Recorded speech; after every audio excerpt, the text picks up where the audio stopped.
今次要推薦俾大家就係荷蘭呢個楊過村，同埋你閨蜜過嚟留一個美好回憶啦。楊過村租船自己揸，途中會經過村入邊有好多嘅狹窄小路，所以就算你技術好好，都會不停左撞右撞。兩個女仔會不停掛住影相，搞到爭啲行錯路。真有啊！真有啊！屌！開頭上手仲搞到好緊張，爭啲鬧交。喐住先得唔得咧？其實簡直係考驗友情嘅時候啊！行下仲論盡，搞到卡住咗，好彩有個人幫手。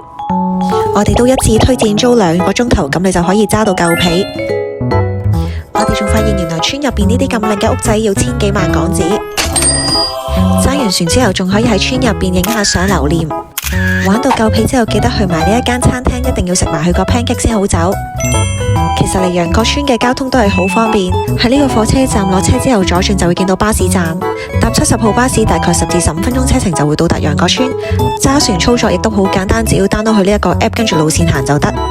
想同閨蜜有個美好回憶，記得 save 得呢條片同埋俾個 like 同埋 share 啦，拜拜。